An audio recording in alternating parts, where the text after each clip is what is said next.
It's Alex, the founder and CEO of Motoroso.com, and it is a chilly early morning on the Central Coast. It is 5:30 a.m. and we are headed out to Buttonwillow in our Corvette.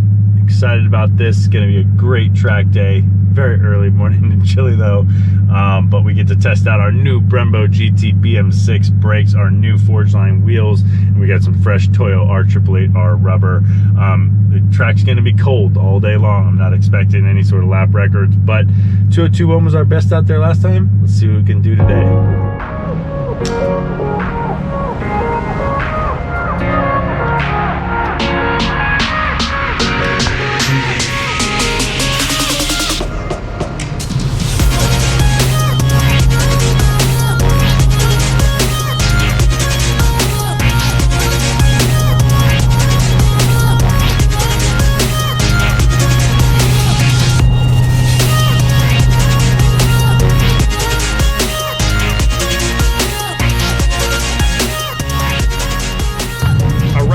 Out here at Buttonwillow, and as you saw on the drive out, it got down to 22 degrees at one point, so it is a chilly morning. It was about 38 when I first got here. It's about 42 now. Not the warmest day out here, but it's all right. We're gonna have some fun on track here anyway. It should warm up a little bit more, maybe into the mid 50s. High 50s will be just fine. We should be able to get some decent traction in that weather and see what this car can do, because we got a bunch of new mods on this thing that we're really excited to test out. Most specifically, we've replaced the front brakes, which are the weak point on this Corvette, with the new Brembo GT system with the BM6 caliper. We made a separate video about that. You're gonna want to check out and see all the features in this kit. It's a big deal. These things are gonna perform really nicely. Now, I got here just in time to go to the tech meeting, the riders meeting, go through tech, and then get the car out on track. So we already did our first session.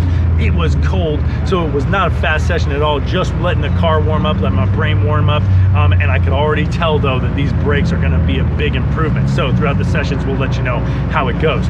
Now, additionally, we got our new wheels from Forgeline. We saved 30 pounds on the whole wheel set, so the car is gonna feel a lot lighter. I didn't notice it so much in that first session. I think when we get up to speed, that's when it'll really start to feel better and be noticeable. But that is definitely gonna help us. It'll probably show more in the lap times than in the feeling of the car, but excited about that anyway. And then lastly, we're going to continue working on KW Variant 5 coilover settings, because actually at the last session at Buttonwillow here, we got down to a 202.1, but we were constantly making some clicker changes and we couldn't figure out. It seemed like we make a compression change and it was going the wrong direction. Wanted to make it firmer and it was getting softer. It was very confusing. Well, it turned out we were turning the knobs in the wrong direction, and I'm not a moron, trust me. This thing is different from a normal damper shock. Typically, you would turn your damper knob all the way clockwise and then count your clicks out counterclockwise from there to get to the setting number that you're trying to reach. Well, it turns out on this four-way adjustable damper from KW, it has high and low speed compression damping, high and low speed rebound damping, but the knobs work in the opposite of each other, and we did not know that. So the high speed knobs, both rebound and compression, you got to dial them all the way counterclockwise for full damping, and then you count your clicks clockwise. Then the low speed knob is on the outside of that. It's the purple knob.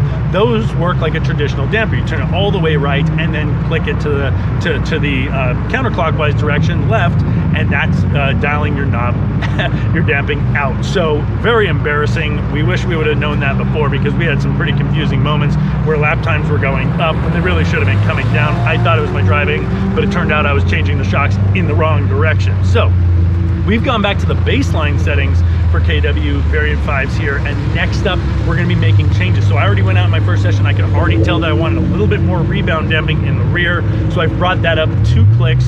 Again, turned it all the way in clockwise, and then moved it out 4 clicks instead of 3, and that's the low speed rebound damping. So that's going to help the car not feel like it's sort of lifting in the rear, which it was doing the last time that we were out here as well. So anyways, much of this might not make sense if you didn't watch our last video, but if you've been keeping track of everything we're doing, let's pick it up from here. Let's see if we can get our lap times down. We've got a fresh set of R888Rs, and listen, we're going to be making constant videos. We do this for you guys. We're here to help you learn from our mistakes and learn about all the new parts coming out for this C8 and all the different vehicles in the market.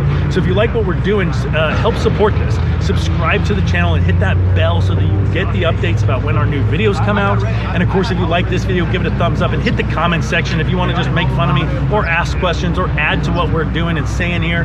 We respond to every single comment, and we really, really appreciate the engagement because we're doing this for all of our enthusiasts out there, because Motoroso is dedicated to helping you find the parts and accessories that you need. And of course, we sell all these parts, and you can check us out on Motoroso.com, where you can reach us on live chat, or you can call us toll free at 833-MOTOROSO, and we'll get you set up with the mods you need. Let's have some fun out here today.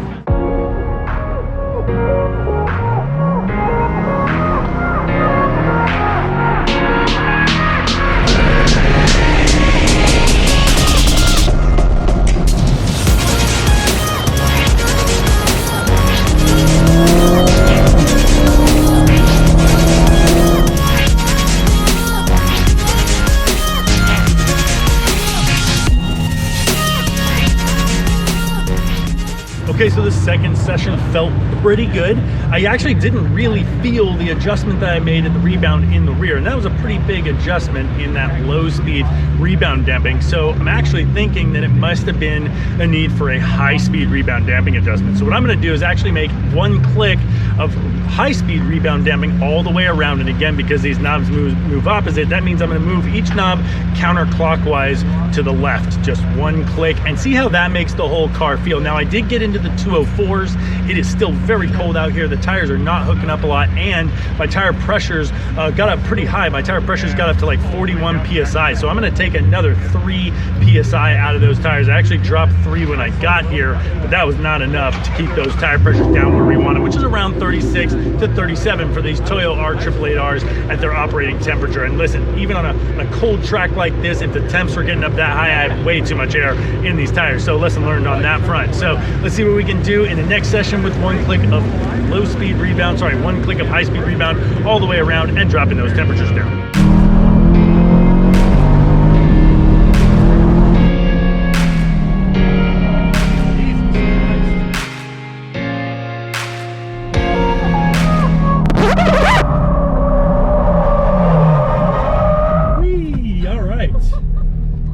Okay, that session was interesting. I definitely got stuck in a lot of traffic. The session started late. We only got 5 laps total, and that setting seemed to make the car feel better, and the tire pressure changes were definitely better. It took about 2 laps for the tires to come up to pressure, but I did like that.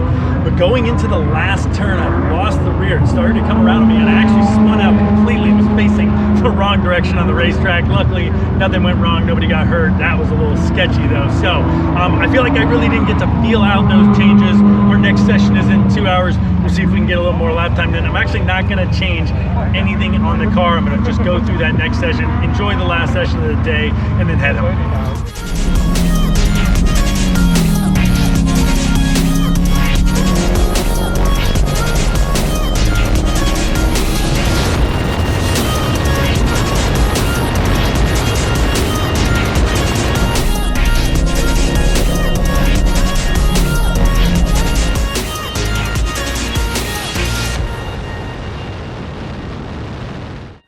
All right, well, I'd call that day a success, even though it was cold in that very last session of the day. Ended up going back to the baseline settings for those variant 5s and put in a 202.4, which for a day that was that cold to be within 0.3 seconds of our previous best lap time of a 202.1, which was on a perfect, nice, warm day out there, I'm really, really happy with that. And listen, I think a lot of the improvements came from the brakes. These Brembo brakes, they are incredible. We made a separate video about those. Make sure you check them out. And if you've got a C8 Corvette and you're gonna be doing any track duty or even especially sport street driving, highly recommend doing that brake upgrade. It's a big, big improvement over stock. Definitely the weak point. Now, of course, we were also testing out our new Forgeline wheels. Honestly, I thought I'd feel a bit more of a difference in the car. It did feel a little bit more snappy and light, but it kind of already did feel pretty good. But of course, they look great and they fit these They fit these brakes, and of course they weigh 30 pounds less than the previous set, so that's a big win overall as well. And of course that sticky Toyo R888R rubber got us around the track in style and really held on to the track, except for the one time where I spun out of control, which of course my fault. Now, I love going to the racetrack, and I do it because it's safer than driving on the street, guys. And I wanted to mention this because it actually really imprinted on my brain. On the drive out to the track, somebody had driven off the road in their car, and they hit a tree, and that car burst into flames, and it looked like they got out and everybody was safe. But it was a real reminder that being crazy on the street, driving crazy on the street is not safe. The consequences can be extremely real. I'm really glad that person wasn't hurt, but that could have been a much worse situation. So if you want to really go fast, get yourself to the racetrack. It's the right place to go crazy and do these things because it is safe. As you saw, I spun out on the track and literally nothing happened. I went right back out and was able to do my best lap time. So always be safe out there, folks. And of course, when you're shopping for your mods, check us out over here at Motoroso.com. You can reach us on live chat. And if you like the videos we're making and all the products that we're featuring, subscribe to the channel and hit the bell if you want to get updates when these videos are coming out. And of course, if you like this video, give it a thumbs up and hit the comment section to make fun of me, ask questions. We respond to every single comment out there. Thanks for watching.